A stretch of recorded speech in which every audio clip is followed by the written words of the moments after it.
Enter a world where the sky's the limit. Hala. Kati nga bagamba gwe soko yingire ensi. Ng'ate obwengula lyekkomo. Sky is the limit. Eno bagiyise Short Films Limited. Clarifying art. Ekitegedde. Buterevu. Company za Lulango. Era nga bagamba nti nezenji studios. Anti kina Uganda ku ntikko. Hole Images Limited. Nenga bagamba nti kopi Kyamuka TV. Omukutu 362 Kyamuka nti fessanyo. Ekisowani kiba kiyazamu. Gibere emiggo 99. Emitwalo 99. Obera ofuna kiti eri fulu. Kisowani. Zaako ne decoder yako sako n'omwezi mulamba gwa bwerere. Ojja kuba otufuna bulamba. Kale weefunire binonnogo bino. Biseera nadabi ne byennaku enkulu. Obirenga ate osanyusa abeewuwo. Ola Images sako ne Zenje Films. Gwe bali nnyo ku lutimbe tosande kubanga ate onyumirizibwa ekyali entandikwa gy'ensumulude. Oyisegede ate nga bagamba nti Short Films. Naye takubuzeewo. Batabu ate nga firimu bagamba nti Luzinda Charles. Yakakuteeramu ali eri ekikambwe ekyo nakyo n'okubanga ateera okanyumiro olwaleero. Era nga bagamba nti Kandi Victoria ye muzannyo w'oku ntikko olwaleero. Ate ng'era tali yekka ali wamu ne gwe bayita Lubega Edris. Oyisegedde kati ate oguba mutawaana mwerere. Si be bokka bagamba nti Musoke Michael naye ku lutimbe. Tosande kubanga ate onyumirizibwa ekyali entandikwa gy'ensumulude. Prince Joe Nakibinge naye ku lutimbe ekyali ntandikwa gye tusumulude za Kyamuka TV anti fessanyu bagamba nti Lubega Abdallah naye ku lutimbe katandika butandisi. Vicky Lubega naye ku lutimbe ekyali entandikwa. Tosande kubanga ate onyumizwa kasinaba bakayise The Last Days oba mu biro ebisembayo. The Last Days we bakayise.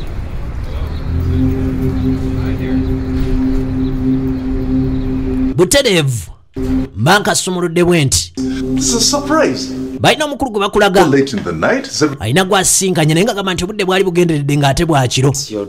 Kyekikuleese ngo tina kanti ndiggwa. Ono nti munnange ensonga za muwalawo.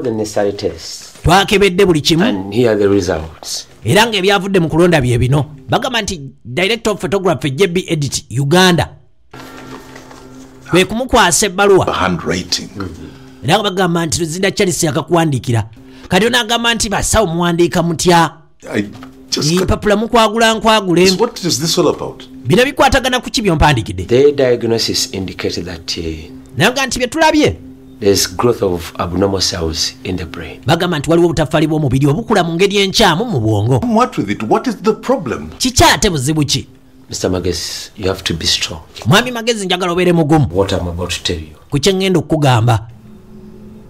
Your daughter has brain tumor. Muwala wa alina ekizimba. Cancer of the brains. Ku bwongo. Kiba kitegeeza oyo kansa wa bwongo. But you have to be strong. Naye ate olina okuba omugumu ennyo. Mawulire ga ntiisa. Did you say brain cancer? Wagambye kansa ku bwongo. Is she going to die? No. Agenda kufa. Nti nedda. Get better. But ajja kuterera naye. to undergo all the stages of medication. Amazima gali nti abajja okuyita obujjanjabi bwonna bwonna emitendera egy'enjawulo. Radiation therapy and chemotherapy. Radiation therapy, chemotherapy. Bya kansa. Trust me. What? Saako n'okulongoosebwa. Oh my God. You see, Onamugamba mbw ajja kuba bulungi. Mr. Magezi. Guma kati olaba mwami Magezi. Jjukira abasawo mu butendeke bwabwe. Nawe ebeeranga kwegamba nawe okutendekebwa okuyisibwamu. Nti omuntu alina mu preparingira amawulire gonna g'oba omuleetera. Kivula bagamba nti omuntu ne bw'okizuula nti mulwadde. Kale katugereze ku bulwadde obwa siriimu. Tova eri n'owolompoka n'omugambo nti nno gwe okimanyi nti bwakulya dda bwakusensera. Omuntu omupreparinga. Ne bw'aba mulamu osobola omugamba ebigambo ne bimutta naye nga mulamu. So bw'omupreparinga omukuba amawulire ag'essanyu nti mulamu. Nakyo kiba kya bode. Kati oluvannyuma nnyo tulengera muzee aba ali wano waliwo omuvubuka eyayingira n'emmotoka. Alina omukyala gwe yaggulira. You're home early. Gwe ng'ate okomye waka nga bukyali kiki? Rita.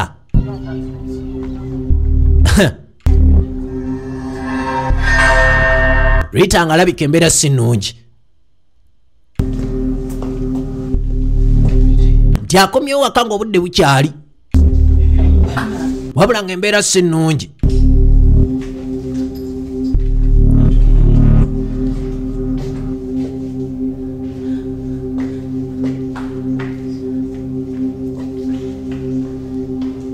Bajja ne bamunona.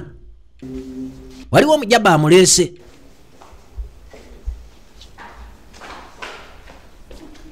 Nze yakwata ekkubo n'ajja.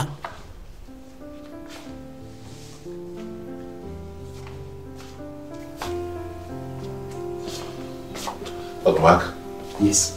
Ye Maaka. Sit down, please. Sooka otule wansi. Kiba kikolwa kya busaavu, kya buswavu. Okwogera n'abantu ng'oyambadde enkoofiira. I repeat. Naddala bakusinga mu myaka. Actually, I want to ask for a hand in marriage. Bamubuuza muwala wange omwegwanyiza. Koye nti ekikulu kiri nti mbadde nteekateeka na bufumbo naye. Wangi? So it has reached that level. Mutuuse ku eryessa? Yes. Nti ye.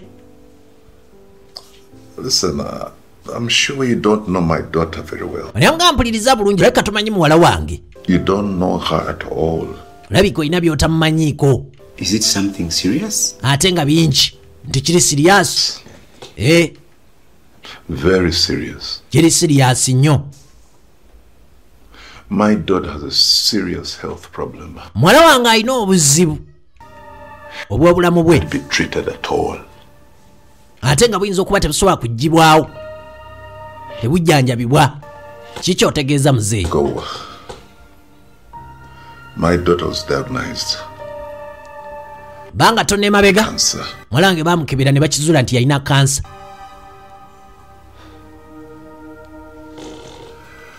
Brain cancer, Mark. Kansa ow'okubwongo gwe Maaka. Kivubuka kibambaavu. Doing all this. Yogera n'abantu abakulu ng'otaddeko enkoofiira kya buswavu ate kibi nnyo. Yenna abadde akikola lekeraawo mbagirawo. And for marriage. Malala gateeka ebbali. Of her. Onemugambye nonna obiwulidde naye era okyagala genda mu maaso ne muwala You wange. just go away in the blink of an eye. Kono nti bino mbiwulidde. Naye ate okwagala kwenna tekusobola kuvaawo vi. Bwe kutyo mu lutemya lwa liiso. But you must be strong. Naye amugamba nti olina okuba omugumu. Yes, I am. Kituufu ekyo. Ndi mugumu. You must be strong. Olina okuba omugumu. Kubanga kati muntu kyaba asobola okusalawo yeesembereza omuntu omulwadde ng'essaawa yonna akutuka. Obwo obulwadde tebabujjanjaba.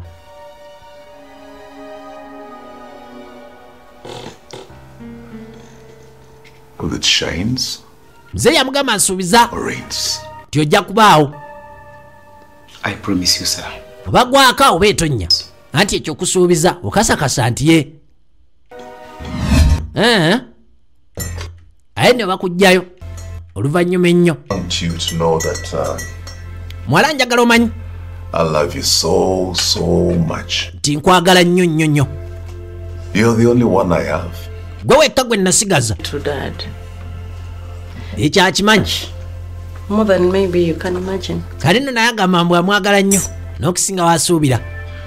Listen, Mpuliriza. I know what you're going through, Manyi ky'oyitamu. but I pray that Naye nsaba you become strong. obeere w'amaanyi weeyongera okuguma. I'm my father's daughter. Nze naguma ndi muwala wa kitange.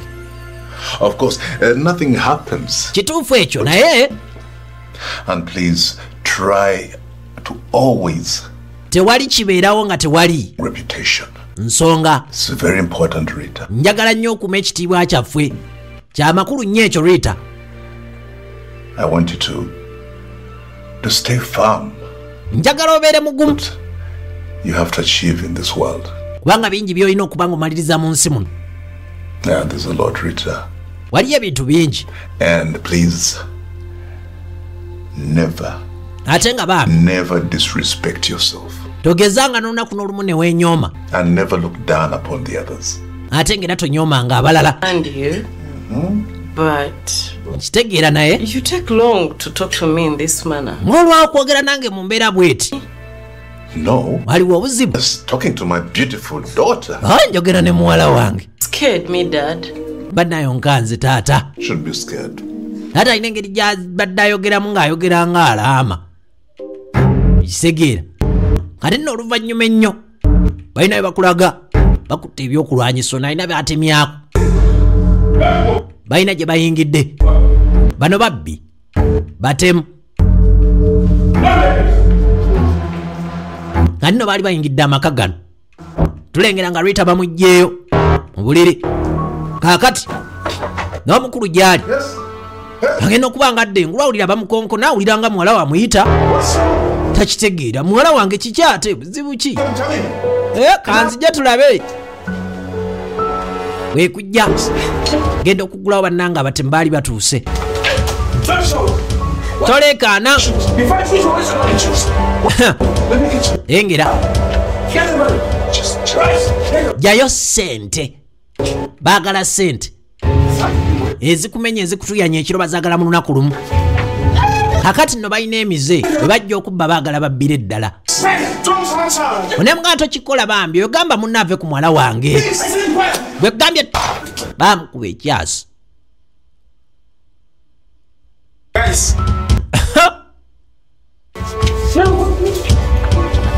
bwe bamala ne bagamba gwe bayaye mujje tugende luve wano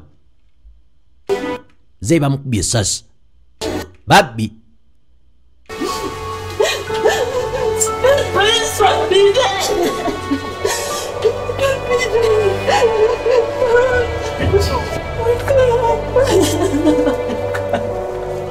Rita.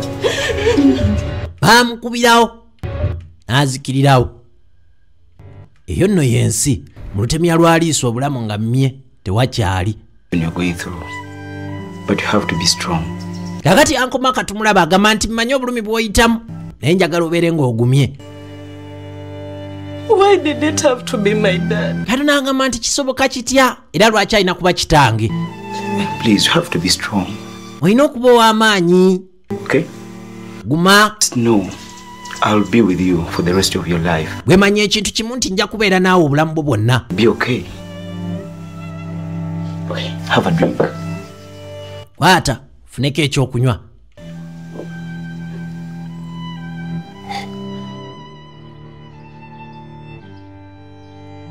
Thanks for studying hard. I wish your daddy was still alive. kakati tulengera omukadde About it agamba nti webale kubanga ate osoma bulungi much. ate kusoma nnyo kale singa kitaawo abaddewo I think we can organize something simple. badde bakolayoko kapate No need. naye nga Get tekyetaagisa out my mind. nekyusiza How can I even think of a party without my... ndowooza ntya ku bya pate nga kitange taliiwo kitaawe mufu Okay, dear. No problem. ono yagamba nti kiri oke bweba toyagadde is no problem tayagala kubeera nga ali mu bikujjuko ng'atalaba nti kitaawe tannaba nakubulirayo mu ttaka property to his daughter. kakati ne waliwo eyabayita n'agamba nti omusajja omugenzi kati Document. mwami magezi yali yamulekera ebiwandiiko ebimu ng'era agamba nti bintu bingi yali abisikizza muwala we kubanga abirese mannya ga muwala we lengera nno boyfriend bw'alingiza muli mu byapa kati wano jjukira ye boyfriend yabeeranga omuko I'm going to read through this, ono yagamba kambisomemu but naye thank you very much. weebale nnyo buli kimu I'm looking forward to working with you. njagala kulaba nga tusigala tukolagana My father, I kitange have loved you to continue working for Magezi family. naye ndowooza kye yali yagadde gwe okusigala ng'ate okolera magezi famire nga looya And nange kyali nkoledde munnange weebale nnyo buli kimu nti weebale n'omuko mugyebale Jaja, Yes, my daughter. kaakati jjajja I've thought about this critically. bamugamba nti kino nkirowoozezaamuko In order for me to best forget my dad, nze okwerabira obulungi ennyo kitange move away from here. madde nsazeewo nti kansooke nveeko wano Mwana wange. ngende nnoonye wembeera awalala All because of you. kati jjajja agamba wano ndiwo kubanga ggwe era ŋŋuma kubanga ggwe kati ngenda sigala ntya Just be strong. onanga nti beera mugumu Fa, I'll just be staying in one of my apartments, and in case you need me. Agamba nti agenda kubeera kwemu ku za apartment ze. Jajja bw'aba amwetaaza bamanyi omusanga asobola okugendayo namusinkana. If you promise me that you will be coming back. Andi sifuddeyo okujjako ng'onsuubiza Yes. nti ogenda kubanga atodda.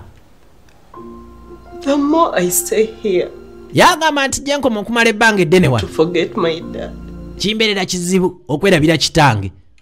Ogira n'otunatuna ku mmeeza n'oga nti yatuulanga awo ng'anywa caayi. Okay.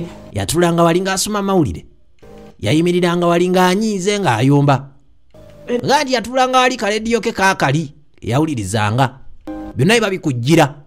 Kati oba oli awo bw'osenvulako ku bigere ayinza okuba ng'ate obwongo kakkanamuko n'otamulaba nnyo mu kifaananyi. Kale nno tulengera oluvannyuma ennyo. Waliwo alina gw'akutte amwolekeze n'ebbali ku mazzi agenda kumubatiza. Kyandiba nga tagenda kumubatiza. Naye ng'amwolekeze no ku mazzi.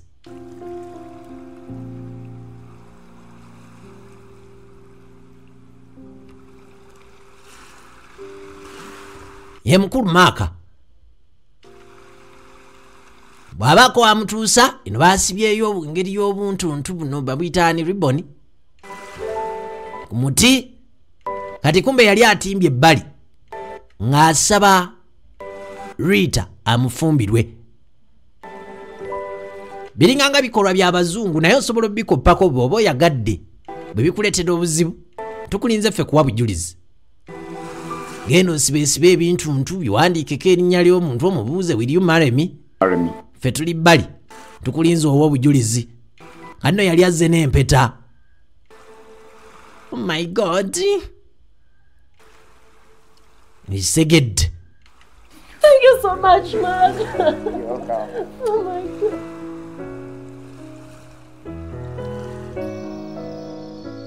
Kale nno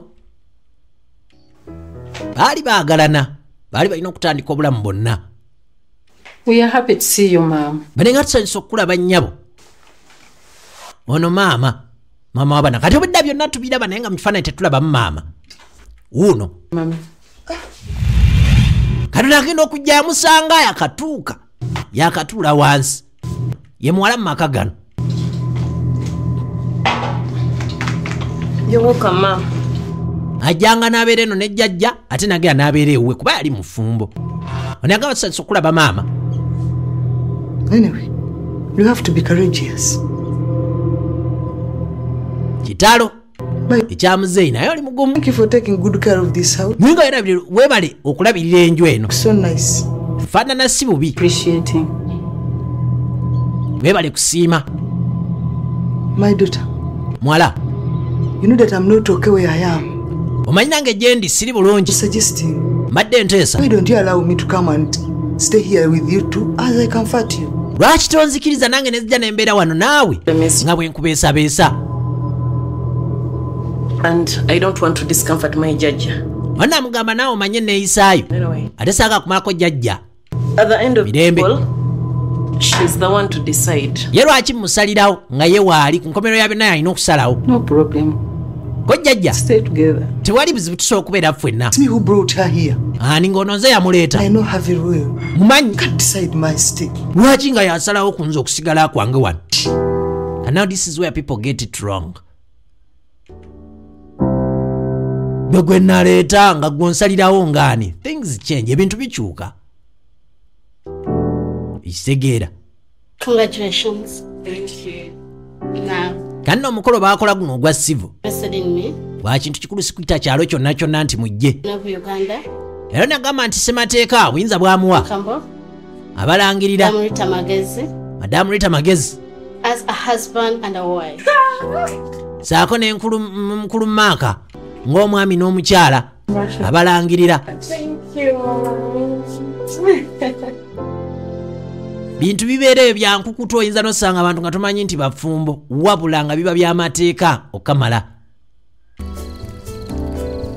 Naye ndowooza obufumbo bwe butyo buba nnyo Mark, sekiwa thank you. okusinga obwa kyaki. Promise.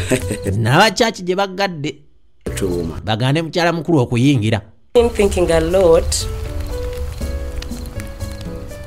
And I suggest that you shift from your place. We start staying together. How it kakati n'agamba nti akirowoozezaamu n'agamba nti oba oli awo maaka kwate kuba ave gy'asula ajja abeere noono. Omukyalo ono yalinamu ettooke kuba daddi yali yakolamu nga baakulira mu geeti.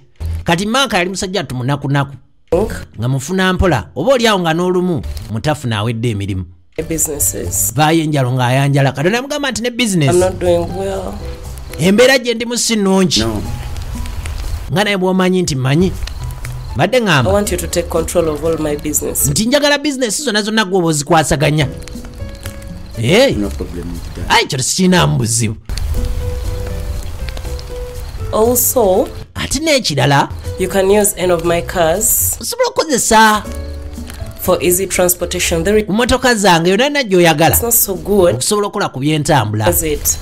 Manyi si nnungi nnyo nnyo naye manyi osobola okukozesa. Nti ekyo ekinamu obuzibu njija kuzikozesa. Sajja tuyala bamutunuza mu bintu kati ebyekitegeevu ebirimu ssente. Thank you so much. Ebyekitegeevu ebirimu ssente nti emmotoka weeziri asobola okuyiiya n'aba ng'akozesa ezo. Kati no tulengera oluvannyuma oli bakulaga dduuka lya ngoye gali agaakolamu dduuka g'omu kibuga. This is the shop I told you about. Mukulu bamwetika ne bamuleeta magali lino lidduuka linnabadde gamba. Ndiraba ddene. Meet Joel. Ono Joel. Personal assistant. Oba yakwasaganya ekifo kino alinga personal assistant. Meet Mark. Joel is going to be your new boss. Sisinkana Mark ono ebosi w'omupya. But you're going to be working together. Okay, madam. Mugenda kuba mukolagana mwenna kansuubire nti ye madam. Hello, sweetheart.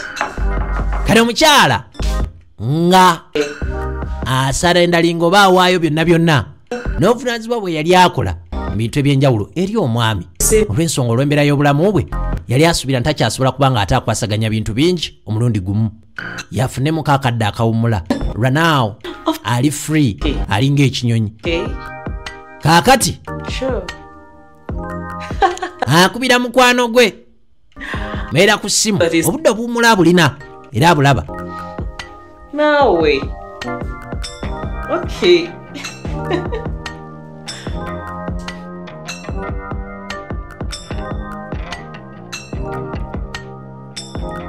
Tulengera gye baggulira eyingide.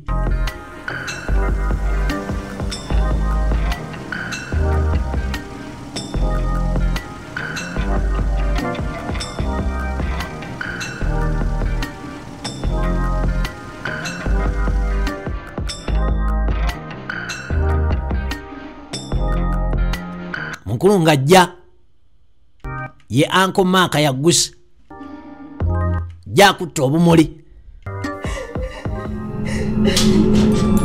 Kakati ntuulira omuntu asindasinda onajja there's surprise. Kati surprise tufudde kati kumba onaagudde eno mu kinaabiro.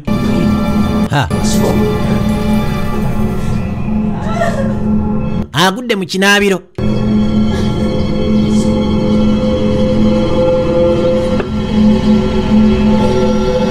Agudde bannange mitawaana myerere avuddemu omusaayi lwagezaako omusitula amugjeyo labe ekiddako mubiri gubeera awo naye nga gulinganga gwa kanika kubanga kimotoka kikadde nga buli kimu ekikuli mu mubiri kyakukwata mpola bintu oli wakwegendereza oyatikayatika si byangu. Dda mu ddwaliro.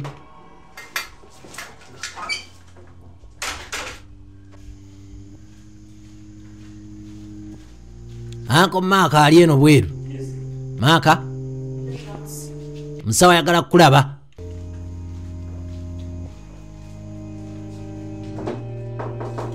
Yes, please.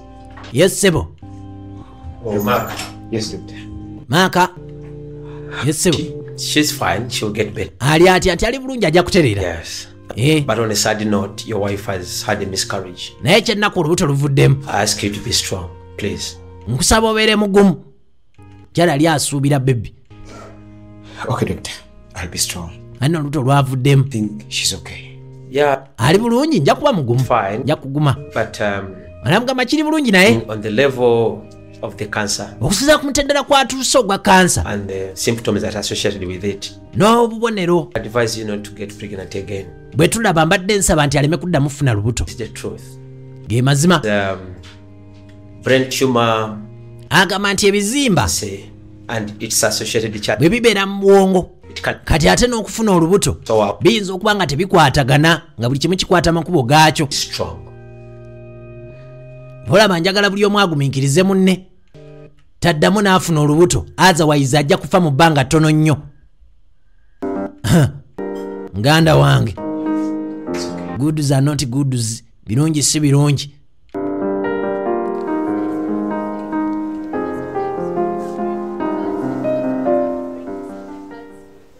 Jajja ani maama. Woman. Gwe mukadde. You woman. Nyamba gwe mukazi. Want we eat? Tetuulye. Don't you know that I have to eat? Tokimanyi nti n'okulya. Maama. Food is ready. Ono mukulu munne. Otusiza okulya. With due respect. Sina mukulu munne amusinga obukulu. Siru. Yamungabo botusiza okulya genda mfumbire mmere gyeri kono oli musiru. Wembusiku. Iye. Who's the boss between us? Who brought you here? Bantu baagala obukulu. Mukufa embi ababiri gwa ani boss. That. Ani yakuleeta wano. Msegedde. To you are just gazing at me. Ngubuuza ate okanula maaso. Village. Just be careful with me. Nze yakujja mu kyalo ate neegendereza. Sakasiro. Empisa tebazisoma. Empisa tebazizaala. Wabula.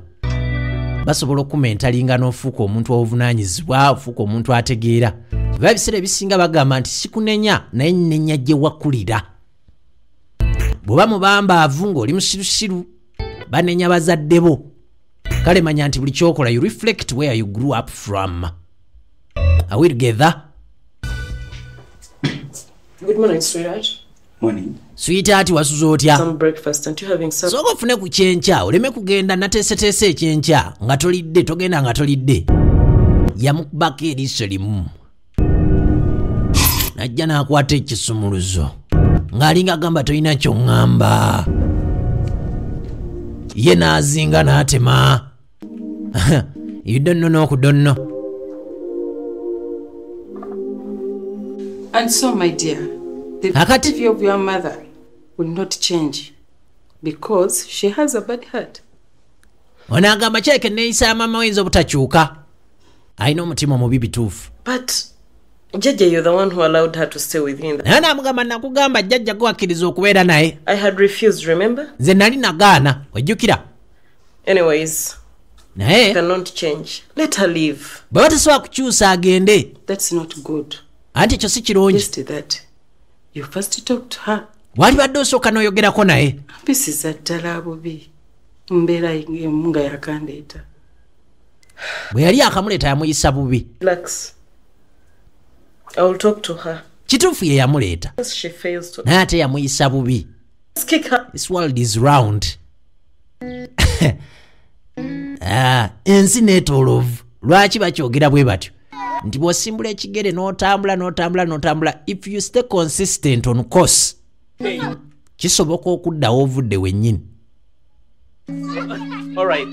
Mu bufunze osuubirwa okusangawo abantu be walekawo singa obasanga tebavuddewo osobola okuddamu n'obasanga. Balina omukulu gwe bakulaga eno alina abato. Kakati waliwo ekikosi ekyajja ne kimuyitako. Agenda obatunuulira kuliko ekibebigaalo. Gwe. Njebale. How are you guys? Muli mutya? Fine. Tuli bulungi. RMF. What is the... Yasoma ku t-shirt nga kuliko nti RMF. Rita Magezi Foundation. Nti kiki ekyo nti Rita Magezi Foundation. So what do you guys deal in? Mukola mu byaki? Charity. Bakola ku byabutongo bya kuyamba charity. Okay. Abalwadde ba kansa. So great. Yeah, I hope... Kansa mu Luganda ikookolo. It is within this very place. This Namugabi nti naye alina foundation emu gya running mu kifo kino kyennyini era si wala nnyo. really like it, and that's why I started this foundation. Naye ng'era abyagala nnyo ensonga lwaki yakitandika ayagala nnyo okuyamba abaana Terrible children. abato naddala batalina mwasirizi That's nice. bataliiko ayambako nno nti ekyo kirungi. I've actually been looking for some competent people actually to partner with. Amazima gali nti nange bulijjo nnoonya abantu bennyinza okukwatagana nabo nkolagane nabo. Where is the foundation formed? Ginger. Ekyo nkyagadde. Gwe foundation yammwe eri wa head office nti ku Jinja Road. Oh my. Hey. Yeah, definitely. I will pay a visit. Actually, Najja ne nkukyalira. my PR, Okay. she's Sharifa. Ono PR bamuyita Sharifa. Akulamuse. Nice meeting you. Anti kirungi okusisinkana. Guys, let me let you go. Banenze kambaleke mugende. I'm also called Kaakati ono agamba wayi. Rita. Nange bw'oba neetaaze nze Rita. Ku t-shirt ayambalako mannya ge nti Rita Magezi. RMF oba mu short Rita Magezi Foundation. Kakati yasalawo atandike zi charity asobole okuba nga ate ayamba saako n'okubudaabuda abo bali mu mbeera y'emu gy'alimu kubanga yalina ssente eri abo bulina obwo bulwadde nga tebalina yadde ne ssente. Katumulaba ekiro azuukusa Maaka naye nga Maaka wakwegendereza entondo ziri kumpi. Kaali kasajja kampimpi. Sajja abampi entondo ziba kumpi baba si bangu n'akamu. I promise I'm Agenda nnyiiga. Tatumanyiira nnyo. Okay. Anoonye banne. Gwe teebereza omusajja nga baakuleeta mu maka mulimu ssente naye ng'osula mu kivesiti ekyo. today Tuswaza buswaza. at the shop. Ano ne mugamba nti lwali nagenze ku dduuka. And fortunately, I went through the books of accounts, but they were Era n'agamba nti nayiseeko mu bitabo ebya accounts okubala bizinesi yaffe eyo. replenished. Nagenze okulaba Continue like this, the business is going to go. nga bizinesi eringa ng'empapula zitabalance nga bwe begendagenda bw'eti maaso Where did you get your egenda kusaanawo. business? Bw'ani akayo genda oyingirire mu bizinesi yange. As the owner, I see the business is balancing. Nze nga nannyini ndaba ebalansinga.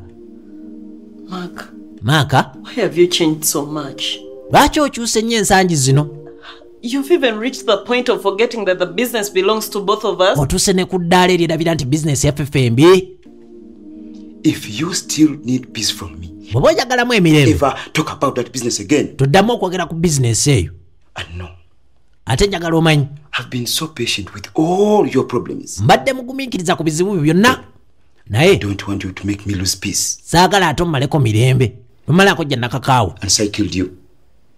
ofe ogambe abantu nti nze yakusse nvaako nno tontankuula ate afudde anaayogera atya. Waliwo oli agamba banne temwambikidde mwafiiriddwa ne mugenda ne mufiirwa ne muziika sitegedde naakabimanya kati wabula nange mbalinze we naafiirwa bwe nti sijja kunyega muntu yadde n'omu mbalinze. Because you love me. Akati onaabuuza With anyone. Rozo njagala nnyo. Well, if not,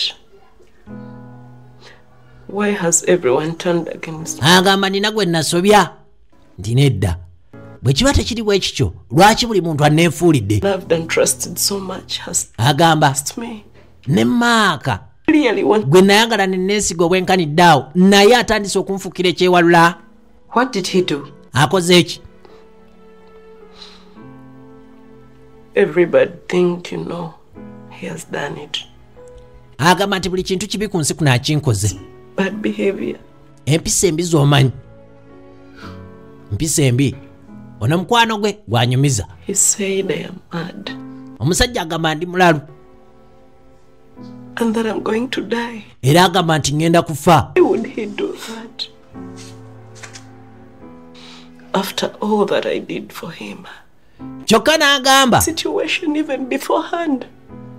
ku bintu binonna bye mukoleredde Why? n'alyoka aleeta embeera gye n'agindeetera bw'ati n'aginkuba nga lwaki ampisa bw'ati. Sweetheart. But you have to be strong. Bibaawo naye ate oba olina kuguma bugumi. Jjukira ekintu kimu Pray for him to change. gy'abo bantu. If it doesn't change, Ono agamba katumusabire tulabe ng'akyuka. separate. Bw'anaagaana okukyuka deni mugenda kubanga mwawukana. Mwawukane bwawukanye buli omu akwate gage. I'm also going to talk to him. naye ngenda kuba nga njogerako naye ndabe. Come on, girlfriend. Stop crying now. N'omukwano gwe. Don't cry. Ng'alekeraawo. Tokaaba obwo buntu butono nnyo. Maaka. Afuuse ekirala. Kakati ebintu by'okulangira abantu okusinza mu mbeera gye bali mu kintu kibi nnyo. Leka kusanga mukadde omulangire nti gw'ogenda kufa abakadde baba n'entondo. Ajja kukolimira obulamu bwonna ate bw'anaafa nga takukolimirudde. Ngana ng'ojja kubonaabona.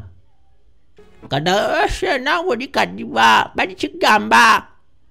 Ngana nge nonkadiwa bulungi nnyo noterera mu fix naye ne bakutandika mukulu onaatera ofa nkulaba. Nolyoka owulira ekiruma. I'm fine. Hope. Kakati no mama akwate kubajja eri omwana ono omuwala. And how is Jaja? Yabuyiwa yamugaa Jajja Dolosa ali atya. Kitombuuza. You didn't have to say that. Naati bali teweetaaga kwogera kintu bwe kityo.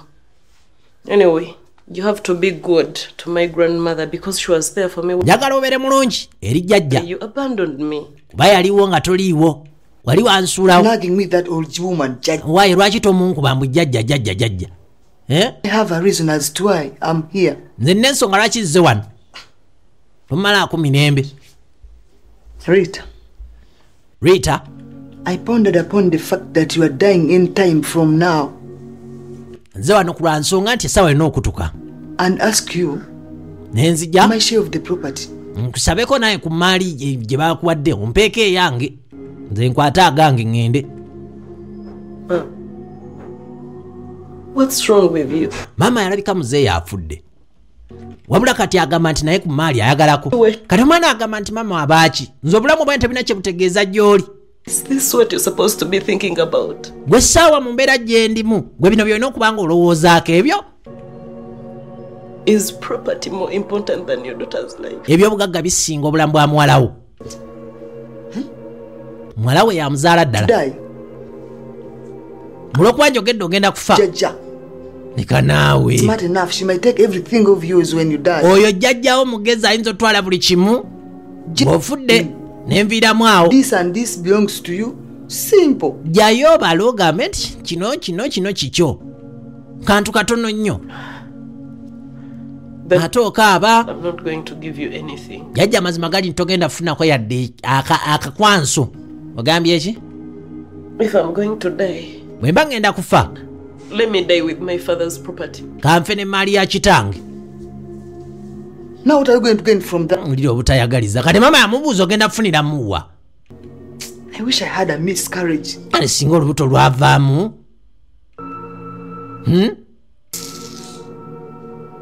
Go and get me something to drink. Stop whining. Yena mfulire gwe ekyokunywa. Naye nno bw'atunula. Naye ndowooza bya firimu. Eriyo mama ayinza otuuka ku eno levo. Simusuubira nti gyali. Bya firimu. Mama. Ne wabanga omwana si yamuzaala. As long as you were mother. The truth is. Ani agenda ku malalo ga kitaawe n'agamba amazima gali nti.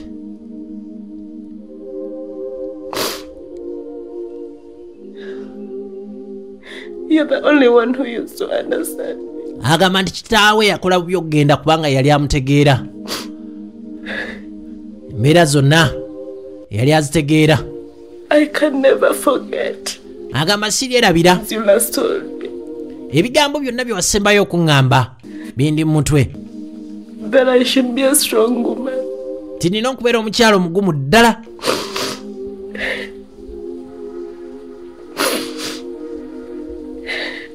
I try. Nagezaako. But sometimes things just get so difficult. Naye olumu ebintu bigenda ne bitabukira ddala. I failed Dad. Naawulira nga obulamu tebukyeyongerayo. Naawulira nga obulamu bumuluma. Nga bitabuse.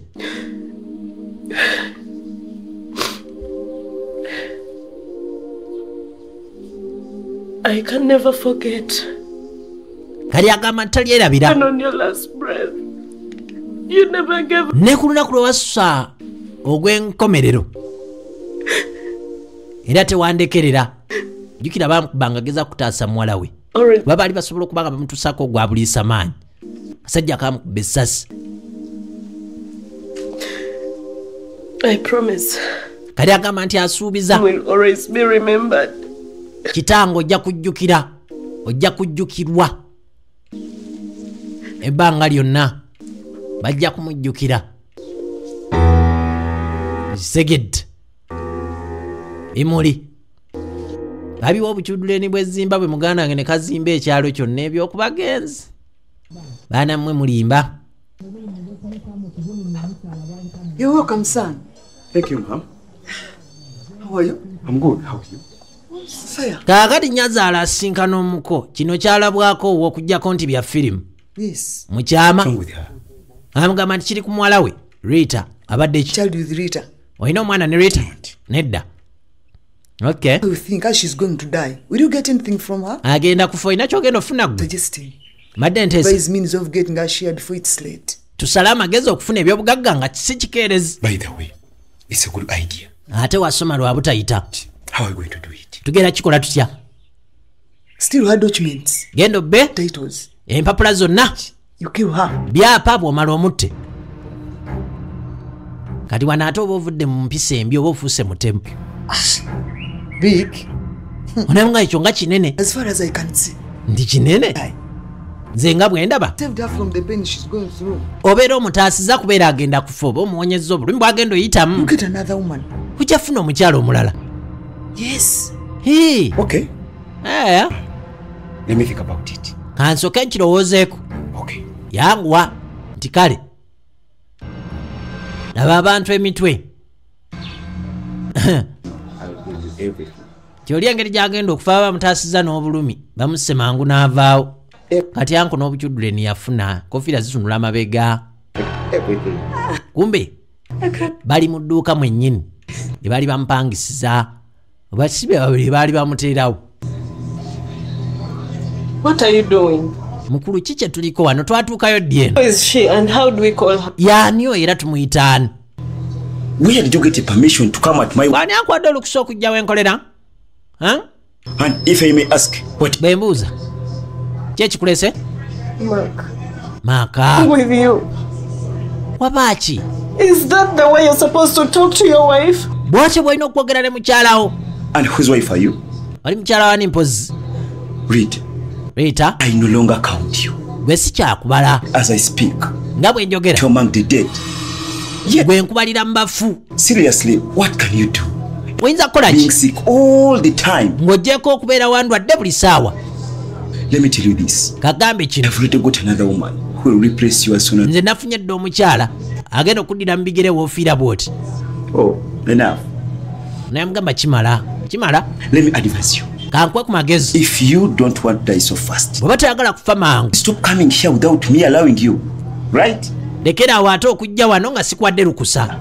Ojja kufuna emirembe. Go. Genda. Bamubye. Genda. Oh, honey.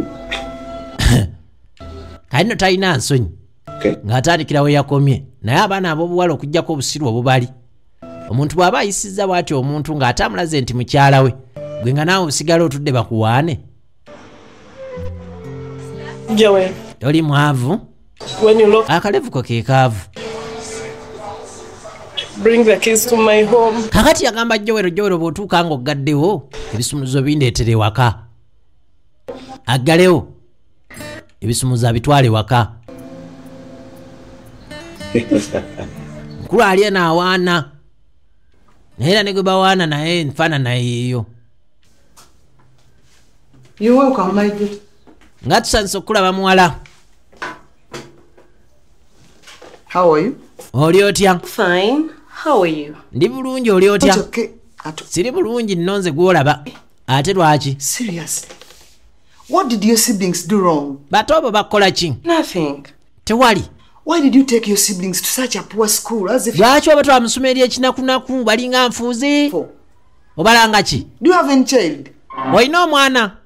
Sente oziteeka wa? But mom. Naye maama. How poor is a school of 1.5 million? Essomero kadda kamwe ekitundu Then to set lya kinakunaku litya the whole world. lyalisinga mu nsi yonna. I wonder why you don't want to spend your money. Simanyi lwaki toyagala kusaasaanya ku ssente tozikwatako. And we leave those riches. Ojja kufa obireke Says the best. ku nsi. Kadde alangira. Of my siblings have a father. Bato bange kyemanyi balina bataata. Are you crazy? Has cast basobola obbalabirira. standing. Balina amagezi. You mean if he was able to educate them, would I have bad? Walowooza singa ali asobola obbalabirira naali badde zijjano ndekani naawe.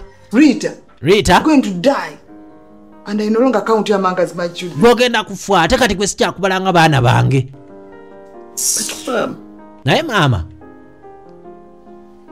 Why can't you ever change? Lwaki tokula? Wrong with you? Banno baakula.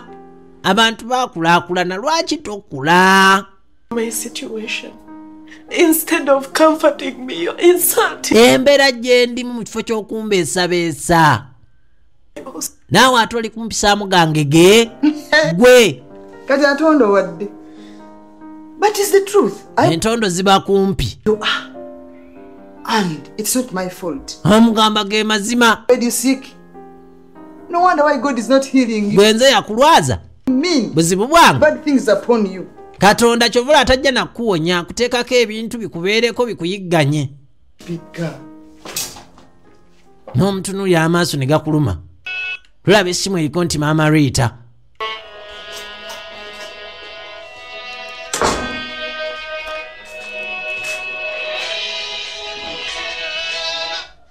Kale essimu egenze butereevu.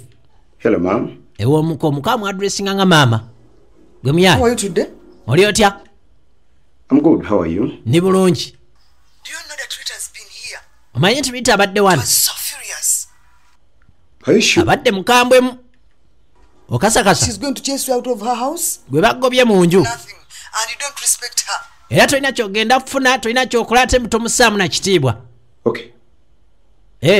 Okay, let me work upon it. Kale. Hankikoleko. Kye baamutuma.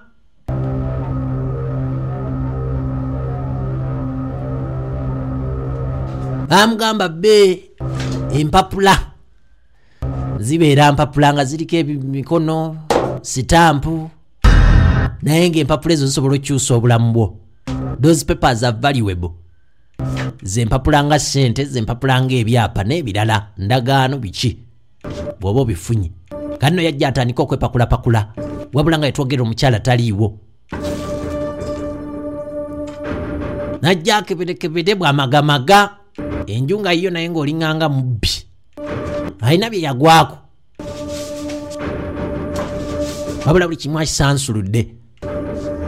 Ono basulamu babiri. Nga nno bamugwako. And we'll be back. Hane mwebale kudda. Where have you littered everything here? Ebintu lwaki ate obisudde? Nothing but... Gamba badde alina kyanoonya, nina kye nnoonya wano, sikiraba. Nnoonya mu kabada yange. Yes. Here. Ali mu zi documents. Here.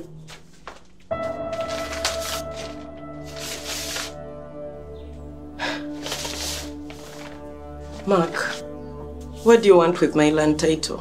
Agenda mukebera. Kiki tulina wano? Wanti Maaka. Why are you so ungrateful? Ekyapa kyange okyagaza kirwaki tosiima? I would have given it to you if... Ne bw'otaalize kunsoberera naye waali nsabye naali kikuwadde. Rita, you have just misunderstood me. Rita, nsonfunye bubi. I've been looking for something. There is nothing much. Pale nakyenoonya tewali nnyo kyamaanyi n'omuntu nga bw'onaga nti nziggyewo ekikopo naye nsanze nkyakikuttemu nga tekitegeeza nti mbadde nkibba. Tekisegedde. But why do you want to kill me before my time? Naye lwaki akakunzita nga sinatuusa kiseera kiva mu bulamu bwa nsi eno? So, I want to give our documents more security. Yamugamba nti owaayi. Mbadde nkyusa biwandiiko nga njaga kufuna embitereka. Bifune obukuumi. Kimala. I'm filing for divorce. Kati njagala twawukane. A divorce? Twawukane? I thought I married a lawyer. Mbadde manyi? No, lawyers got brains. awasa lawyer. So stupid. You have nothing in your head. Nti lawyer ategeera naye ate gw'oli musiru tolinamu yadde akategeera. Legally married. Tuli mu bafumbo mateeka. So, if you are asking for divorce, bwe bagamba twawukane, it's okay. Kiri bulungi. Then it means we have to share the properties. Kati kiba kitegeeza tulina okugabana ebyobugagga. You take yours and we leave each other in peace. Otwala ebibyo nange ebyange ntwawukana mu magezi. I'm a lawyer and lawyers got brains. Anamugamba ndi lawyer era ntegeera. Clearly evident that you're the dumb one here. Kati ate ndaba nga gwe musiru wano. Did you even read through the agreement when we were getting married? Wasoma empapula ze wasayininga nga tuli mu kufumbiriganwa. You didn't. Ate wazisoma. Well, let me remind you. It clearly stated that kati kankujjukize 50% amongst ourselves if at all we attend the empapula zaali zigamba nti 50% tugifuna singa abeera byobugagga tuba twakola ffembi. What can we share? Katugenda kugabana ki? Something I would consider would be the shop. Kye naalirabye alabadde edduuka naye he's already bankrupt. Ate ddyo walisuula. 100%. So tell me. Kakati yalisuula bwe ba 100 tekyalimu. It's up to you. Then gwomanyi namubuuza tugenda kugabana ki? Tigwamanyi. Kinagambye nti obufumbo busobola okuba nti mugenda kusuula mikono. Nimpapula ziriko ndagaano biki terms and conditions. Kakati waliwo kibayita prenup. Ever since you died. Bw'obanga ogenda okuwasa kitera okukola ku bakyala ayina ssente omuvubuka mwavu. Omuwala mukadde ayina ekisajja kyaguddeko kirina ssente kigagga. Mwala munakunaku. Kati abantu bali bateebereza nti osobola okujja mu bufumbo naye ng'ozze kubba omuntu n'omuwana obutwafe osobola otwala ebyobugagga bi. Kati balina kye bayita prenup agreement. You sign it. Nti oba kitya ku byobugagga bya ntoliiko ozze lwakubanga onjagala. Kati nagenda okutuuka ku dduuka nga ligale akubira jjowero. Ani agambye oligale ogenda ebisumuluzo?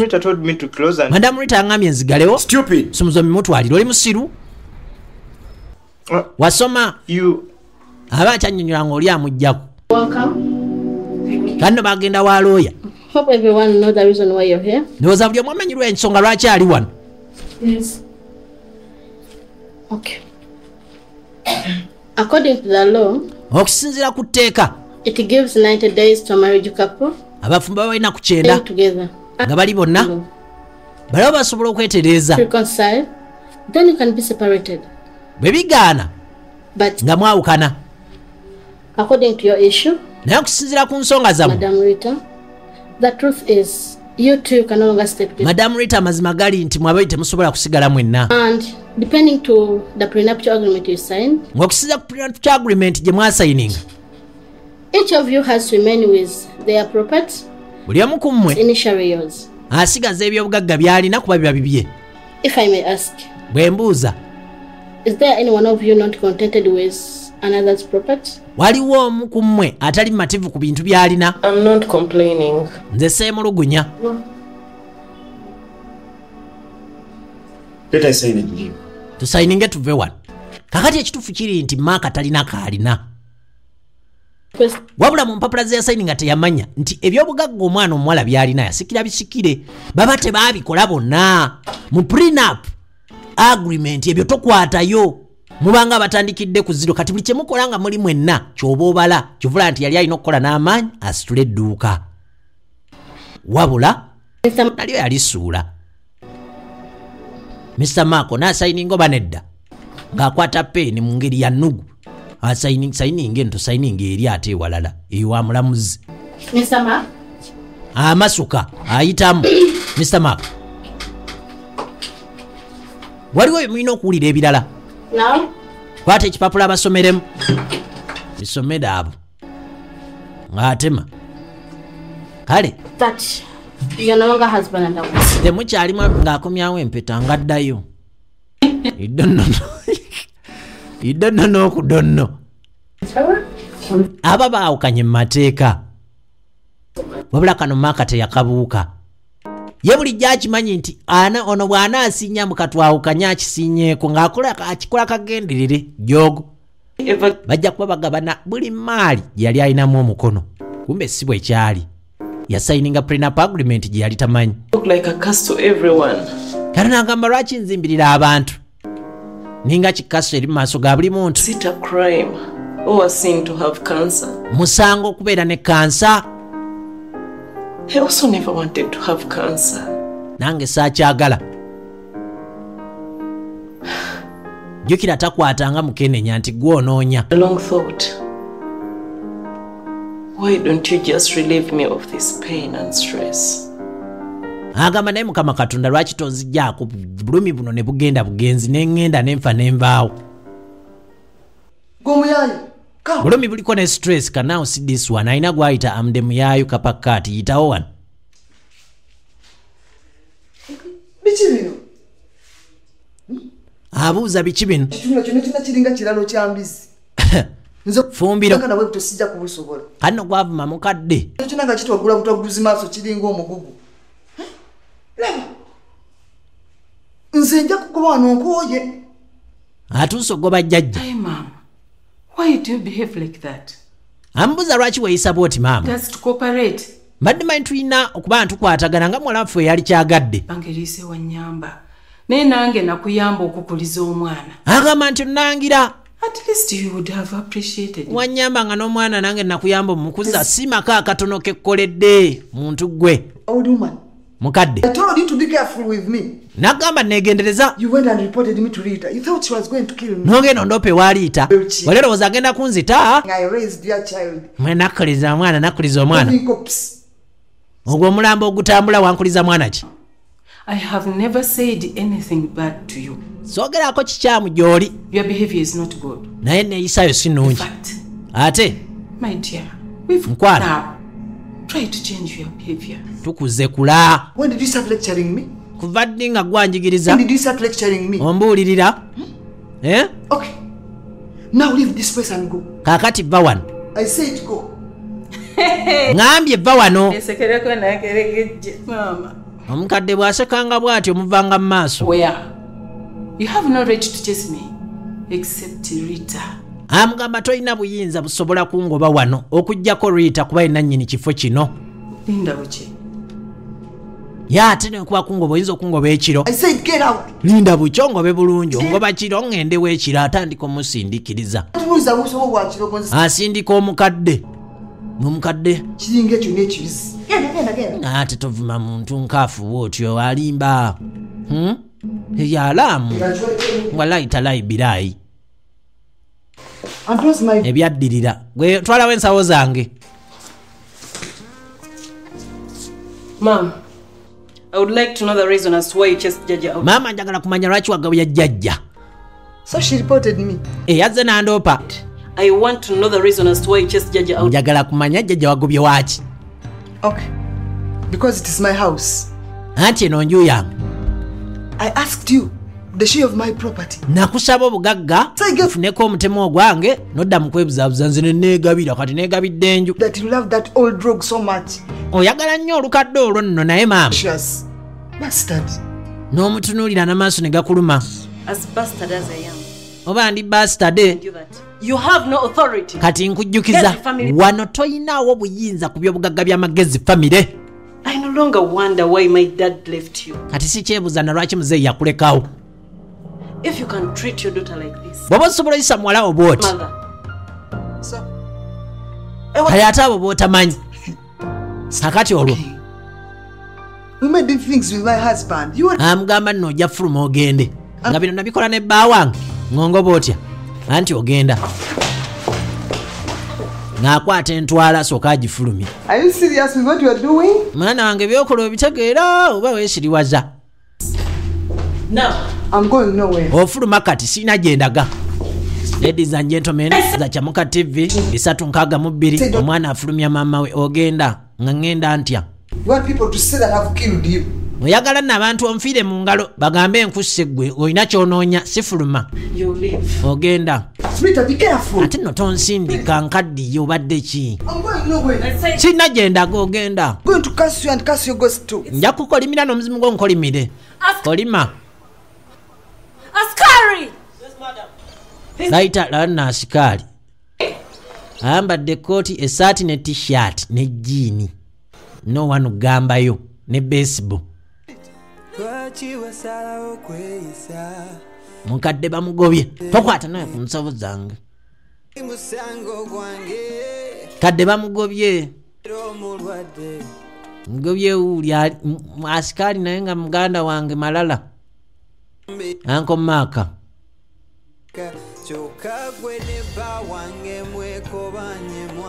Uncle Maka yasoma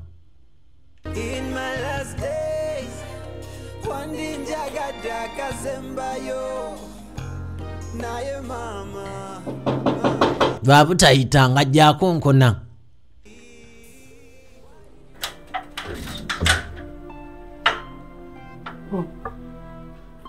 You, hey, gwe. How can I help you, sir?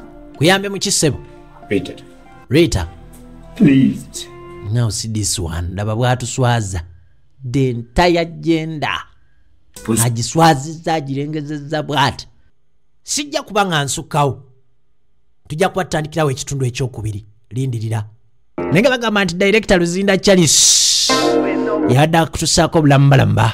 Situjja kubanga tusukawo. Eri chano bisatu nkaga mubiri chamuka TV face sanyo omukutu ogwa Azam kisowani ekifana kiva ku satellite mu bwenguleyo ewale nnyo itane ku mwezi fana nje byetalireyo byechanga biti kitegeera technology wa Abayisirairi akati ku mitwalo 9 mukenda obero ofuna full kit ofuna decoder ofuna ekisowani n'ebirala ebigenderako mu koweryo ate ne tubeera nga naffe tujjoga mu style nga situgambwako toyina kyo tugamba you don't know kudunno buli ayina Azam gwosinga I sign out as of now tunegwako mukaliba kazzeko bye bye. Lay down on my desk, baby. Why did you go away? Why did you leave me here? I'm stuck in my last days with no one to hold my hand. Why did you go away? Why did you leave me here? I'm stuck in my last days with no one to see me through.